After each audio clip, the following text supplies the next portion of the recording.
Hello everyone. Complex number हम लोग देख रहे हैं, एंड कॉम्प्लेक्स नंबर में ये हमारा 13th लेक्चर है। एंड कॉम्प्लेक्स नंबर में हम लोगों ने बहुत कुछ देख लिया है। पिछले लेक्चर में हम लोगों ने प्रॉपर्टीज ऑफ कंजुगेट के बारे में बात की थी। ओके, तो आज हम लोग बहुत इंपॉर्टेंट टॉपिक करने वाले हैं, that is modulus of a complex number. Modulus of a complex number. Okay, modulus of a complex number.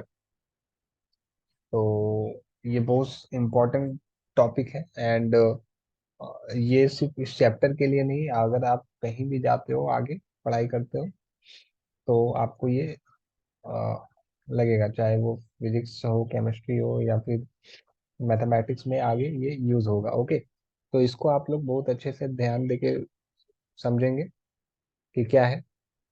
Okay, तो मैं इसको पहले रब कर लेता हूँ, उसके बाद हम लोग आज क्या देखने वाले हैं। आज हम लोग देखने वाले हैं modulus of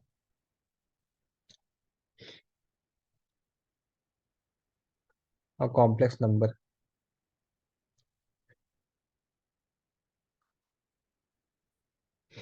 modulus of a complex number. Okay, so what is modulus. देखिए, अगर हमारे पास कोई कॉम्प्लेक्स नंबर है z equal to a+ib। Okay, and इसको अगर modulus of a complex number को हम लोग ऐसे डिनोट करते हैं। अब ये क्या हो जाता है ना, ये क्या हो जाता है, रियल पार्ट का जो रियल पार्ट है ना, उसका स्क्वायर हम लोग लिखते हैं, और उसके बाद इमेजिनरी पार्ट का अंडर रूट स्क्वायर होता है, ये रूट के अंदर होता है। So if we talk about, if we have a complex number like 2+3i, okay, और i3, then what will be the modulus of z? This we can write modulus of z as 2 square plus 3 square. Okay, under root 2 square plus 3 square, and we simply write it as 4 plus 9, and that is root 13. Yeah, so this is the modulus of a complex number. And एक चीज तो हम लोग को यहाँ से देख के समझ में आ रही है कि जो हमारा मॉडुलस होगा, ओके, कोई भी कॉम्प्लेक्स नंबर है, वो मॉडुलस होगा, वो हमेशा जीरो या फिर उससे बड़ा होगा। किसके लिए? For all Z belongs to complex number. Okay, ये चीज तो हम लोग को समझ में आ चुकी है। अब बात करेंगे डेफिनेशन का, तो हम लोग इसको बोल सकते हैं the modulus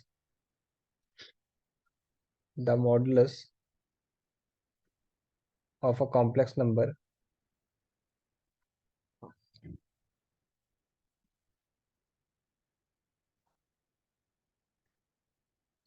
Z equal to a+ib is denoted by, ये हम ऐसे लिखेंगे ना, जेड के अगल आजू बाजू मीन्स आगे पीछे दो बार लगा देंगे, वर्टिकल लाइन बना देंगे, एंड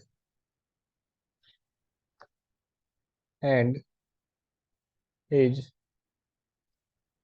डिफाइंड एज,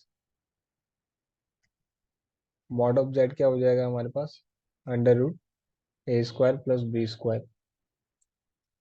ओके, तो we can write it as r e z square plus i m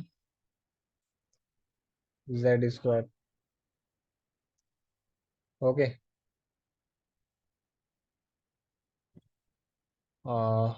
या, so what is a is the real part of z and b is the imaginary part of z.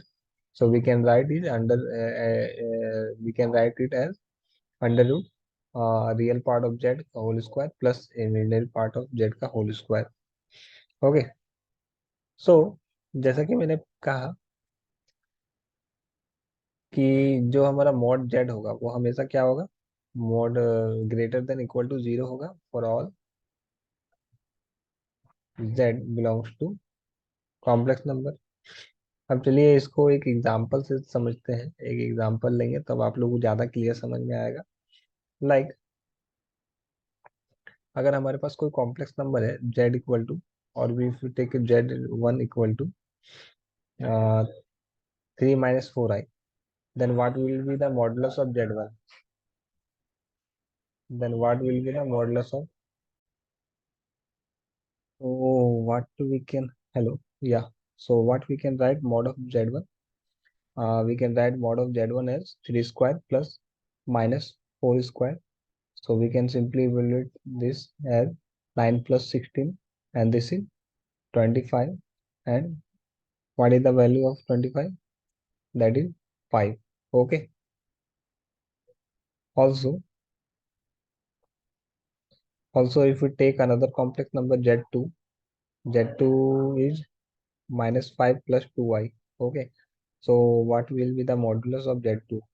So we can write z2 as under root minus 5 square plus 2 square equal to 25 plus 4, and this is root 29. Okay. And if we take another complex number z3, if we take 1 plus under root minus 3. Okay. So what will be the, how we can, first of all we have to write this in simplified form. So we can write this z3 as, we can write z3 as 1 plus 3i. Okay. And after that, not 3i, but yeah, under root 3i. Okay. And after that we can evaluate modulus of z by writing mod z3 equal to 1 square plus root 3 ka whole square. Okay. So this become 1 plus 3 root 4, and this is root 4 is 2. या सो ऐसे हम लोग modulus निकाल सकते हैं। ये होता है modulus of a complex number. अब बात करें अ, और और एक चीज है इंपॉर्टेंट नोट के तौर पर हम लोग लिख सकते हैं। एज ए नोट आप इसको मेंशन कर सकते हैं, जैसा कि हम लोगों ने, अगर पिछले क्लासेस आप लोग देख के आए होंगे तो ये बात तो समझ में आ गई होगी कि complex number are imaginary number. Okay. And they are not comparable. Yeah they are not comparable, but if we take any complex number z1, okay, and if we take another complex number z2, then they are they are not comparable. Okay, comparable. But if we take modulus of z1, and if we have modulus of z2, so what do you think, they are comparable or not? So yeah, they are comparable. They are comparable.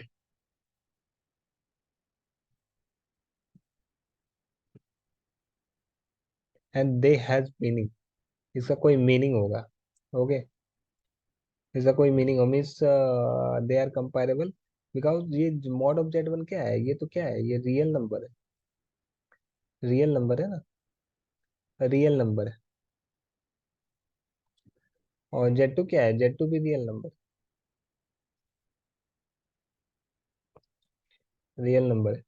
क्योंकि अभी हम लोगों ने देखा कि यहाँ पर जो है जेड वन भी हमारा, जेड वन जो भी था इसका मॉडल्स निकाल रहे थे तो वो हमारा रियल नंबर आ रहा था। जेड टू हमारा इमेजनरी मतलब कॉम्प्लेक्स नंबर था, बट इसका मॉडल्स हमारा रियल नंबर है। जेड थ्री भी हमारा कॉम्प्लेक्स नंबर है, बट इसका जब हम ये निकालते हैं मॉडल्स निकालते हैं तो ये रियल नंबर है। सो ये हमारा, तो इसका मतलब कि इसको हम लोग like, if you take, let me change the colour of my pen. So yeah Z one greater than Z two और Z two less than Z three, this has no meaning. Okay, this has no meaning.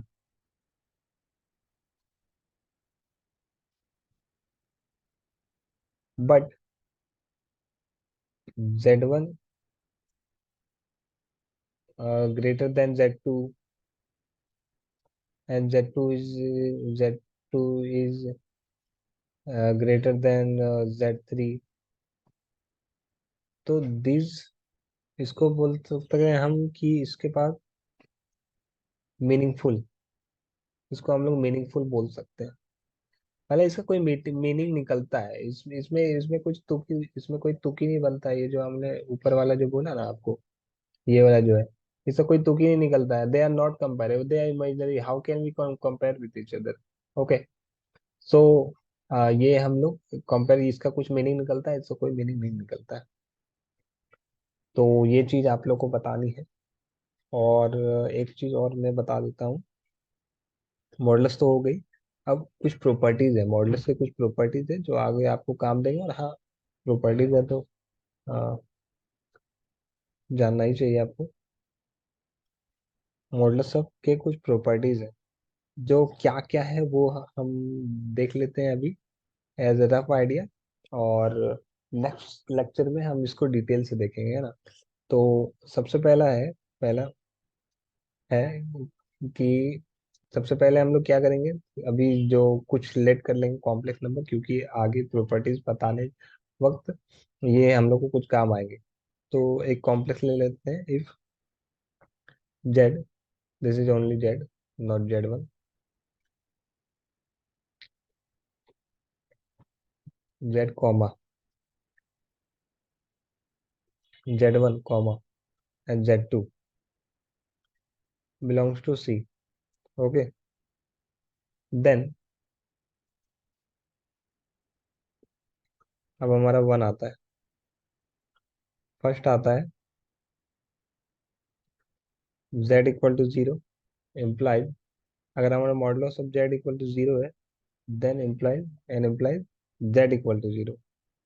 मतलब क्या हुआ, मतलब कि real part of Z भी जो हमारा zero है,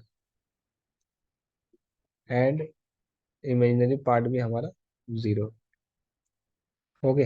सेकेंड प्रॉपर्टी अगर हम देखें, modulus of Z equal to Z conjugate है। Okay okay. Modulus of Z और modulus of Z conjugate equal होता है, और minus of Z, minus Z का मॉडुलस ऑफ माइनस Z भी इक्वल होता है। ये हमारा सेकेंड प्रॉपर्टी है। And the third property is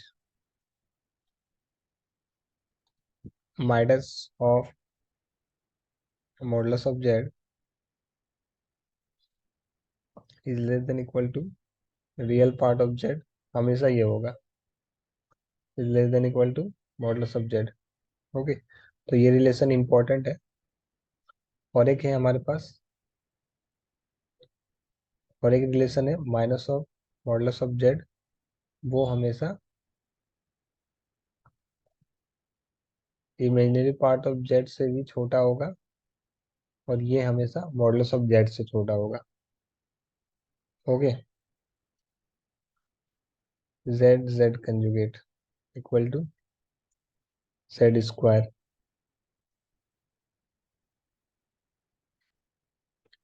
and Z1 Z2 modulus of Z1 Z2 क्या हो जाएगा, मॉडुलस ऑफ Z1 Z2, ऐसे हम लोग इसको लिख सकते हैं। Okay.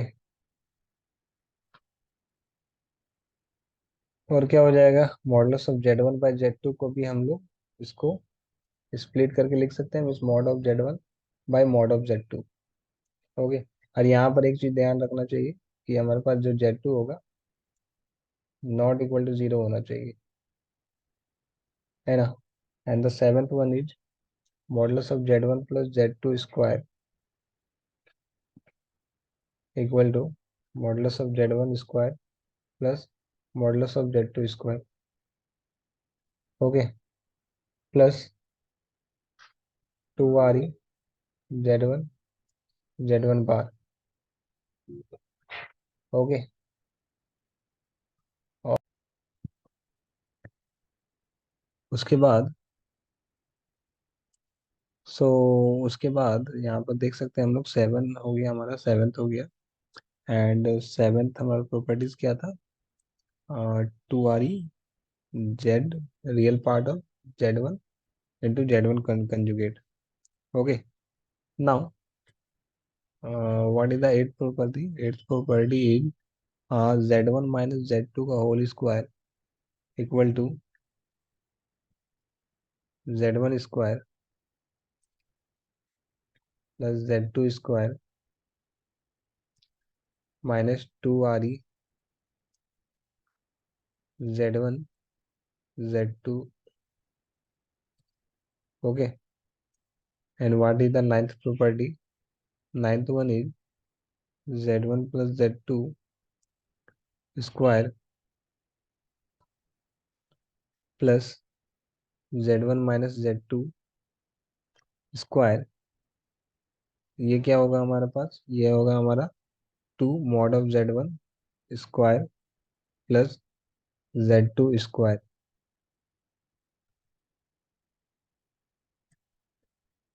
Tenth A Z one minus B Z two का whole square plus B Z one plus A Z two whole square equal to A square plus B square. Mod of Z one square plus mod of Z two square.